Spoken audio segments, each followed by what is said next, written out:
Hello Internet, I'm your only mate and it's time for another death battle! This time we have Optimus Prime versus... I forgot the name of it. A Gundam. That's all I really know this as. Okay, there was a slight bit of lag on my computer. Just in case, I need to resync. Now, as I should say with all of my reaction videos, please click the link in the description below to go watch the actual episode itself on the Rooster Teeth website. Preferably, support Screw Attack, Rooster Teeth, by watching everything they make on their site, okay? Good. Support the official release. Do it. Anyway. How do I know these two? Not very well. I mean, who on the planet hasn't heard of Optimus Prime? Like, I'm not even a fan of Transformers, but I know the name, and at least what the character looks like, I don't really know much about his backstory, that's it. As for Gundam, the only one I really know is Epion, and that's because he was in a death battle killing my childhood.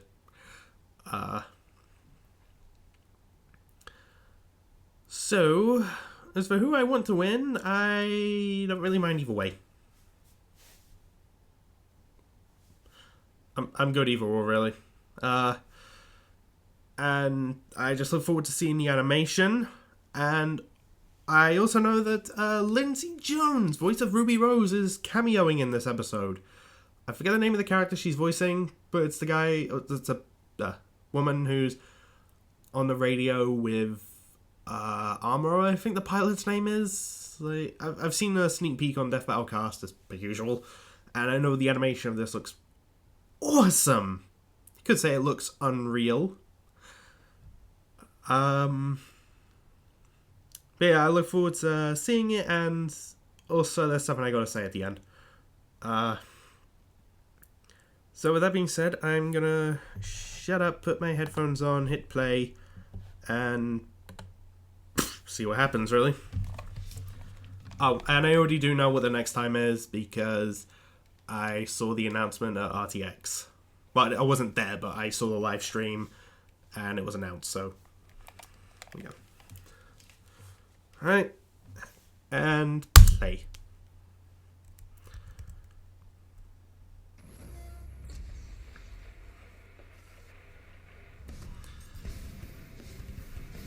Across this vast world of different nations with different people, it is and there's the clash buffer. of opinions which truly divides us. However, there is one universal truth which absolutely everyone can agree on. Giant robots fighting are awesome. Robots are freaking awesome. Yep, knew that was coming. Optimus Prime, the original G1 Transformer.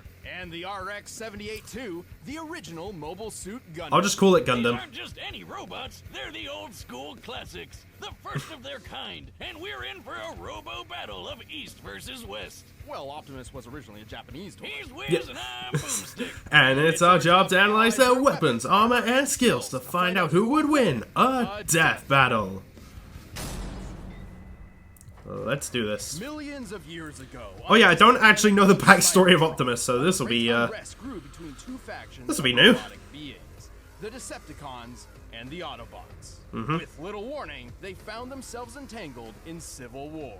Led by that douchebag Megatron, the Decepticons started gunning down any bot they pleased for basically no reason, including Dicks. some guy named Orion Pax, which will be important later.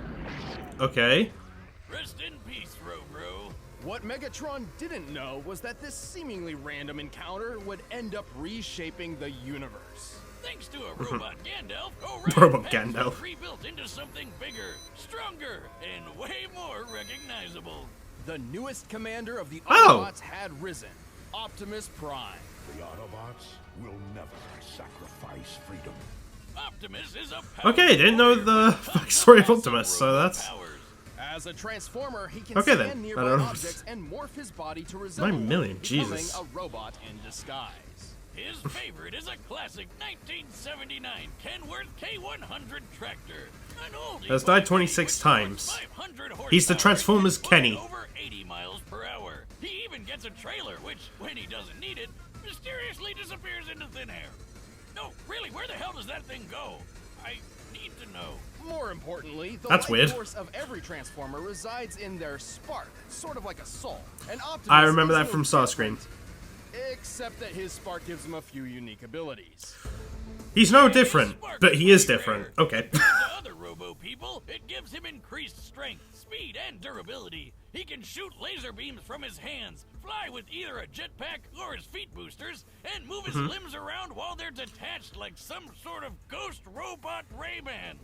Huh. Ooh. Reminds me of Bender in Optimus is referred Futurama. to as a 0.1%er. That is how rare a being of his caliber is. Is that what all those people on Wall Street were protesting? Even then, many of Optimus's abilities are further enhanced thanks to his possession of one of the most powerful artifacts in Cybertron's history.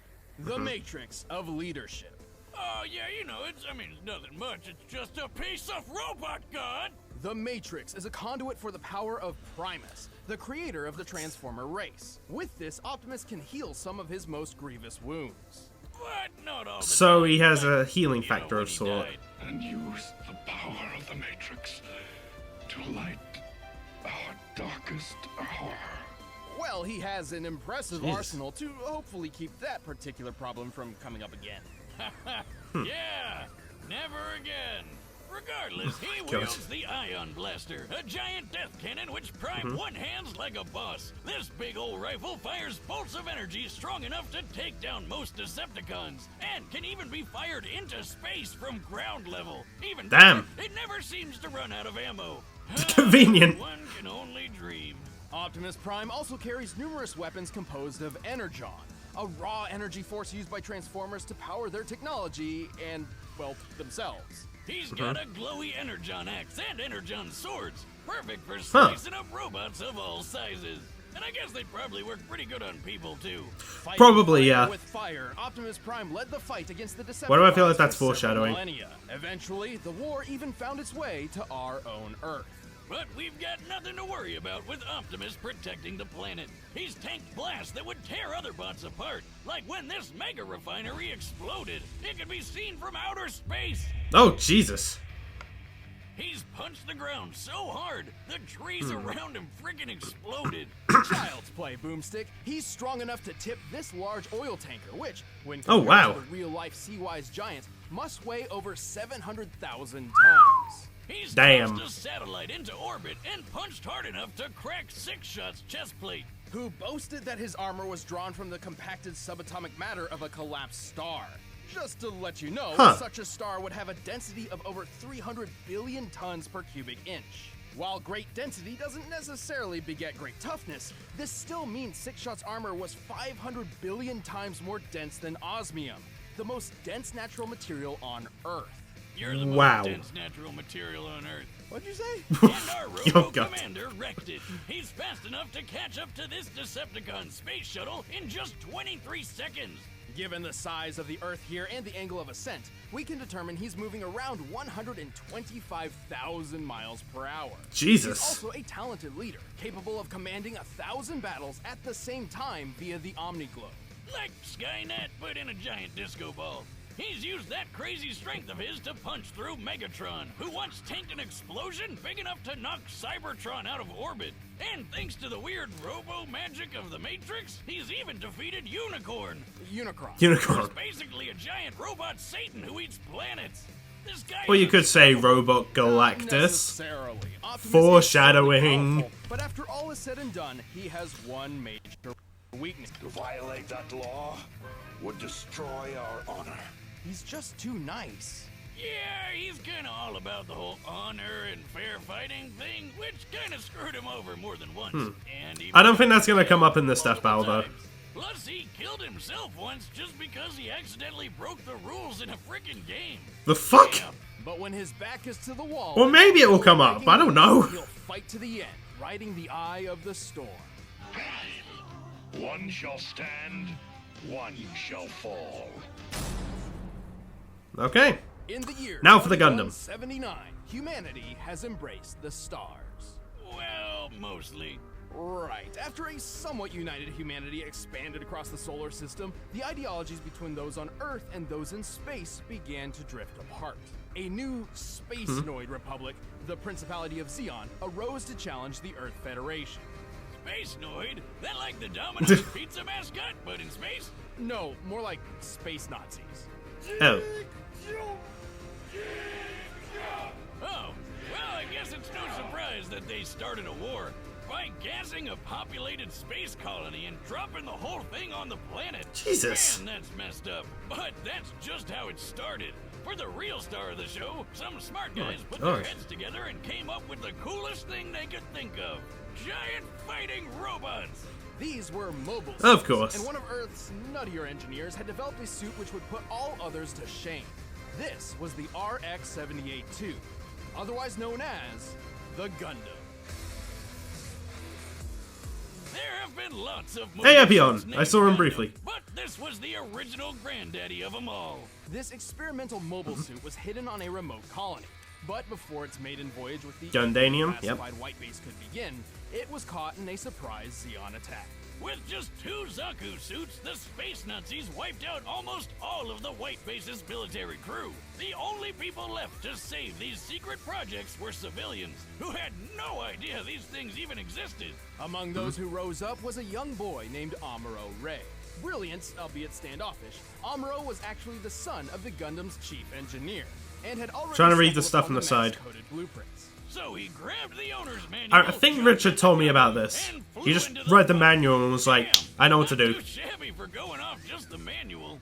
Amuro quickly adapted to its complex controls thanks to its learning computer system, designed so the Learning Gundam computer itself system. can learn its pilot's limitations and compensate. Its body is Okay. made of super durable Luna titanium alloy called Gundanium. Oh, Gundarium. Of course. Yet another fictional metal that's way better than anything in real life. For weapons, it's Every got universe needs that. 60mm Vulcan guns for ears. It's got a shield that can block shots strong enough to take down warships, and a gravity hammer, a supersized flail that's rocket propelled. Whoever came up with that is my goddamn hero. Same with Of the guy course. who built the ultra-destructive beam rifle. That would be the ingenious Dr. They're the Minovsky. same names as Halo And weapons. The beam rifle is a marvelous feat of weapons engineering. Minovsky had developed a way to miniaturize the enormous megaparticle cannons found on warships without losing any power. Oh, The Jesus. result is a Gundam-sized rifle that can take down entire fleets of ships all on its own. It's Oh, like wow. having a pistol with all the power of 1,000 tanks. A single shot could easily Huh. tear through a 13,000-ton Musai-class warship. Given the official Jesus. status of the ship, to tear it asunder like so would require a strike worth nearly 9,000 tons of TNT. Sure, the beam rifle Damn. has 16 shots, but Only really 16 cares shots, when okay. You just need one. Last but not least, the Gundam carries 2 retractable beam sabers. Cause you can't have space battles without royalty-free lightsabers. But all Of of course. these amazing weapons would be useless without an exceptional pilot. Despite still technically being a civilian, Amuro became the main pilot for the Gundam. Turns out, his skill was mostly thanks to his previously unknown abilities. Amuro was a new type. Like, Pokemon? Like a Apparently, Pokemon. humankind was never meant to live under gravity's pull. In space, without it literally weighing down their souls, some humans developed psychic powers. What? That is the dumbest backstory for why someone gets powers. And we've heard a lot of them, Wiz. So what, he can like read minds or something? Sort of. These powers and their capabilities have little definition, often differing between different people. Most new types can instantly understand each other upon contact, even drawing kinship between sworn enemies. Amuro's abilities in particular grant him something akin to precognition. He can I'm... predict exactly Huh? what will happen on the battlefield and where Oh. his enemies will be, and can capitalize on it if he reacts fast enough. How could he Huh. possibly predict I'd attack from the other side? He shot down targets too fast for the eye to see, and navigated his friends through a collapsing fortress with no casualties. By the end of the war, his own reflexes were pushing the limits of the Gundam itself. A magnetic coating was added to the Gundam to compensate, reducing the suit's friction and increasing its speed by 27%. Oh, wow. Over 14 years of military service, Amuro became a legendary pilot. He even learned how to use these super fast funnel guns with his Psycho powers. Speaking Oh. of speed, the Gundam is comparable to the red Zaku piloted by Amuro's rival Char, which is 3 times faster than the standard green model. During the Okay, first but how large-scale fast is battle that? With mobile suits, a Zaku flew through the battlefield in 7 seconds. By comparing the 1,072-foot-long Magellan-class starships in the distance, we can tell the Zaku flew over 7 miles. This puts the standard Zaku's top speed just under Mach 5. When tripled to compare to Char, this means the Gundam can move at least 11,000 miles per hour, wow. 15 times the speed of sound. Highballing it with Amuro's new type powers and magnetic coating, it's possible the Gundam can move as fast as Mach 25. Though anything over that would put it dangerously close to re-entry speeds, which its chassis cannot survive on its own. The Gundam is strong enough to lift and throw this goofy mobile suit, and tough enough to power through a magnetic field that's 7,200 degrees Fahrenheit. It survived plenty of really big explosions, including a detonating asteroid and a nuclear blast, which notification on my Amuro's phone. home colony. I bet it could wipe out the space Nazis all on its own. It nearly did. Amuro and his Gundam were instrumental to the war effort. It doesn't matter how much the Gundam was burned. It would always stand up, dispel the fear, and fly. Cool.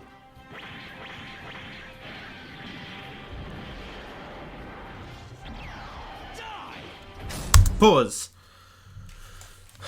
Okay. I am conflicted. Let's see, I know... Okay, from what I saw, Optimus is definitely stronger of the two. Faster, though, I can't remember what Optimus's speed number was. But I think it was higher than the one they gave for the Gundam.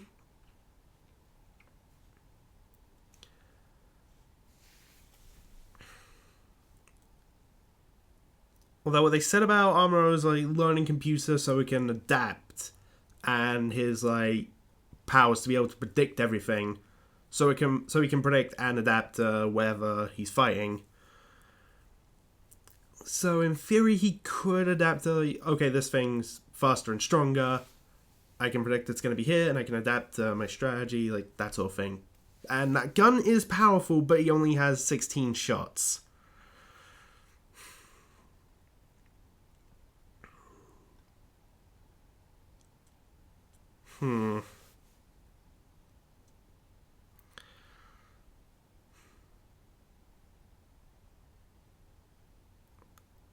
I really just don't know.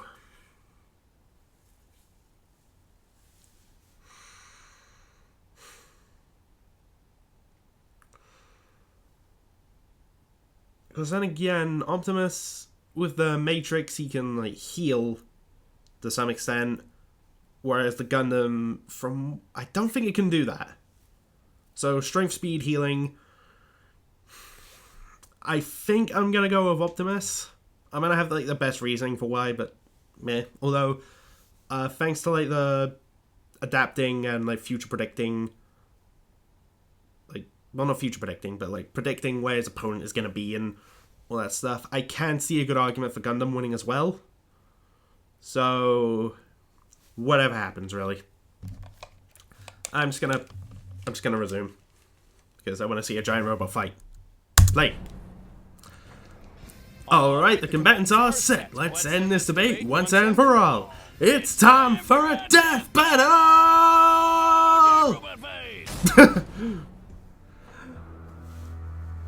Okay.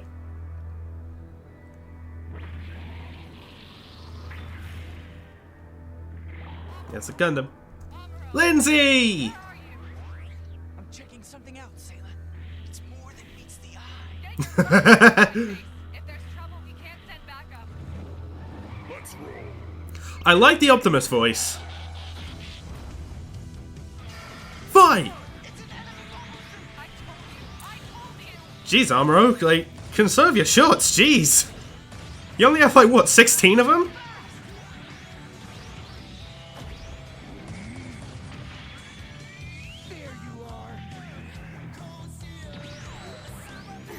Ooh.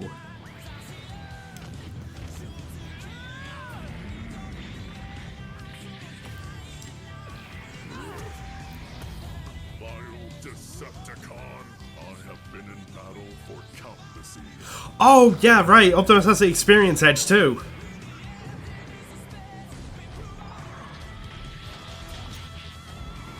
Just turn into a truck in the middle of a fight. Oh, there goes your shield.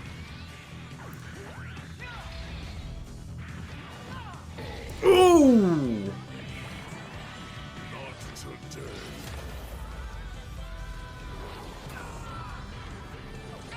Ooh. Does it have any? One shot. Well, that didn't do it. Oh! Alright, from space to surface. Let's do this. I hate gravity. Hate gravity.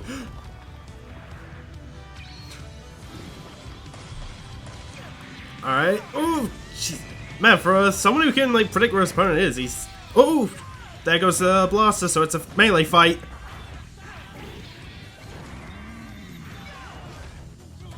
Ooh! Damn. This animation is fucking amazing, though! And I'm liking the music. Just tire in the face. Oh! Oh, shit! I'm just bad. Oh. I must stand, so you shall fall. Ooh!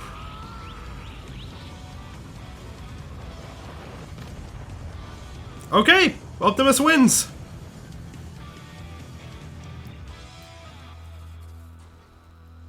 Yep. He's got the touch. He's got the power. Of course The he's... Gundam was an impressive machine, and Amuro was a skilled pilot, but Optimus's millions of years of battle experience completely overshadowed Amuro's 14. Also, we already know that Optimus was over 6 times faster and 9,000 Okay, times yeah, stronger. definitely faster. Jesus Christ. Optimus was so freaking buff, but the Gundam held plenty of its own advantages. With Amuro's super future sense powers, he could keep up with Optimus's speed. And with the Gundam's firepower, who cares how much it could lift? Unfortunately, Yeah, so the he Gundam's had limited something. ammunition meant this couldn't last. And even then, Yeah. Optimus could certainly survive a shot from the beam rifle. Remember that refinery explosion Optimus survived? The one you could see from outer space? This blast left an enormous gash on the planet Cybertron. To measure the power of this explosion, we needed to compare it to the curve of the planet. Now, Cybertron's Okay. size is pretty inconsistent throughout G1 Transformers history, but even when using the alternating sizes between the cartoon and the comics, the blast is far more destructive than the beam rifle in both cases. And Optimus just walked right Right. out of that bitch. And this isn't some weird outlier just out of the comics either. In the cartoon, Megatron survived a blast that pushed Cybertron out of orbit. And he's pretty comparable to Optimus. To be fair, the Gundam boasted some impressive Fair enough. durability feats too. Like when Amuro accidentally blew up a Zaku's nuclear reactor right in his own face. Jesus. Hey, give him a break. It was his first time. This explosion. That was your first time? created Jesus space Christ. bonding, which sucked out Amuro's father. Whoops. On the bright side, he's gonna save some money on Father's Day gifts, right? And with his heightened mind, we deduced the scope of the explosion. It's over 150,000 kilotons of TNT. That's 10,000 times more powerful than the bomb that dropped on Hiroshima, but still nowhere close to the refinery explosion Optimus survived. Also, the Gundam couldn't dodge Optimus's ion blaster forever. It was fast enough to strike targets in orbit from ground level. That Oh, pushed its shit. laser speed over 3 million miles per hour. Even when he knew it was coming, Amuro couldn't react quick enough to dodge or block anything that fast. And even then, Optimus's time in the Omni-Globe proves he can think way faster than Amuro. And just to blow your mind even more, in Oh, order boy. to obliterate Unicron with the Matrix, the energy output must have equaled more than 40 yotatons of TNT. The fuck is a Yotaton? Star Wars gay! They say size I like that. matters not, especially when Optimus has defeated opponents as big as Devastator. The Gundam was a powerful mobile suit with some astonishing firepower, but was ultimately outmatched by the Autobot's strength, speed, durability, and experience. I'd say Optimus was primed for this fight. The winner is Optimus Congrats, Prime. Optimus. Thanks for watching, guys. Alright, now for a fight between characters I know better. For yourself, click the link down below, and you can Especially get one of them. See you in the next one. Here it comes. First ever live action death battle. Nightwing versus Daredevil.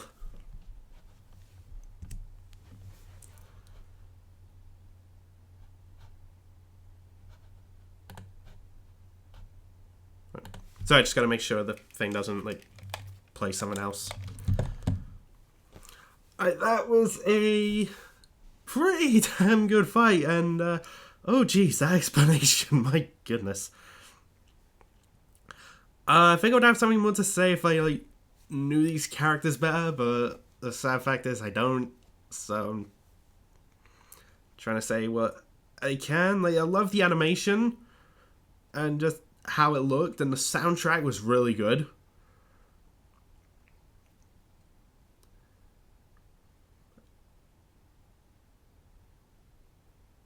And yeah, I am glad that I called the Optimus like stronger, faster. I forgot about the experience for some reason.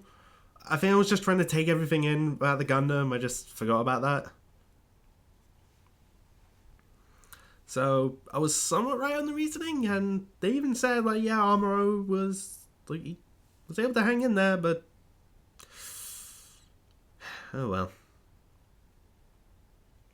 That being said, regardless of who won, I didn't really mind. I'm not that attached to either character. Optimus was the only one I really knew by name, but I didn't really know much about him. Although this episode gave me more insight on Optimus, so that's cool. But anyway, the next time, Nightwing versus Daredevil. This is a fight I've wanted for quite a while, actually.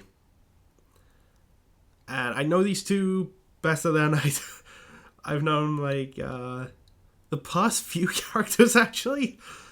Like, Jesus. But Daredevil I know just a little bit more, but that's mainly from the Netflix series. So I don't know exactly how good a source that is. Like, because I know they go off the comics and whatnot. And I don't know that much about, in terms of, I don't know what these two have done in the comics. Like, what's the best thing they've done? I remember hearing, like, that Nightwing's beaten Deathstroke. But I heard, actually this very morning, I heard there was a thing in a comic where the Avengers go off to fight like an army of Ultron bots. And there was like a report in the news, like, it's a site in Hell's Kitchen. There's just like a shit ton of like rubble from Ultron bots, and Daredevil's standing on top of all of them. Like, Jesus Christ. Then again, I don't know exactly how tough those Ultron bots were. I don't think they were made of like anything like adamantium or vibranium or anything like that. So I'm not sure as to who I think would actually win this. But that's also why I want to see it as a death battle, because I want to see who would win. And I think it'd be cool. And the fact that it's being done in live action, I think works perfectly. And, of course, I'm excited to see a live action death battle for the first time.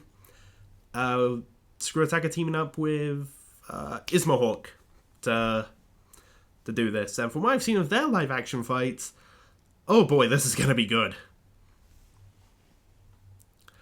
A funny story, actually.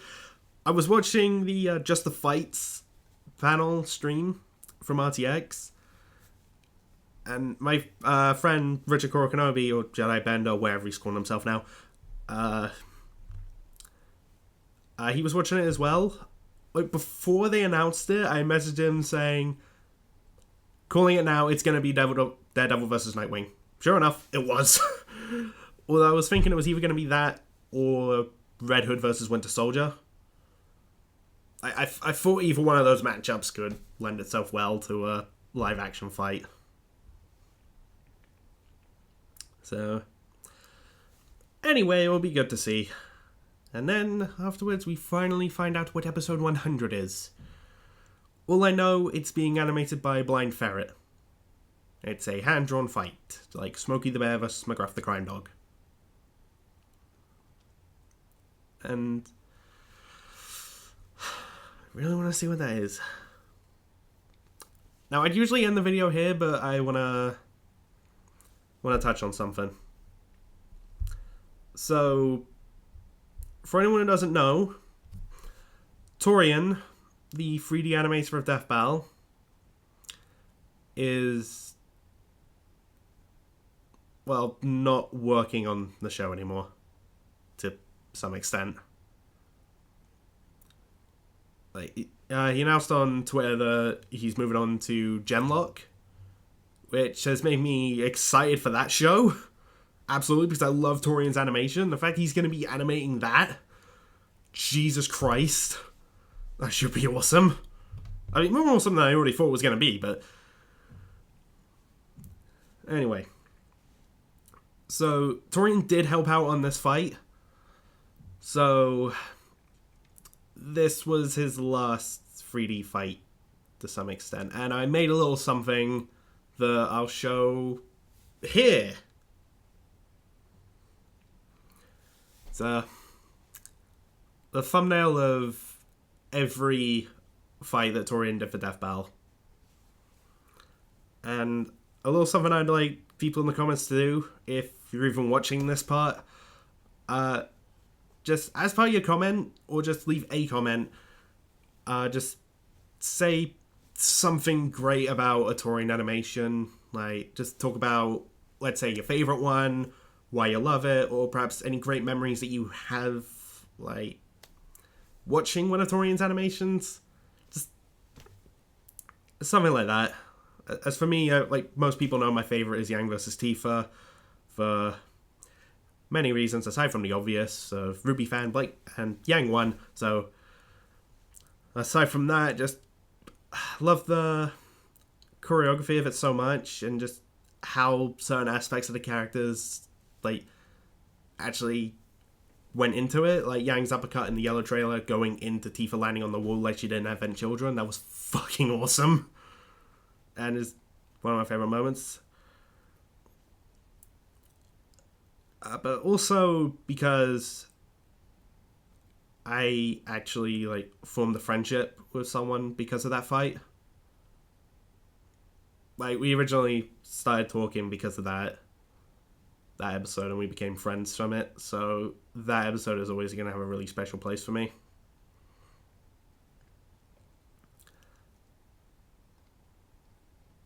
So, anyway, just leave a comment saying what of Torian's fights that you love, and all that stuff.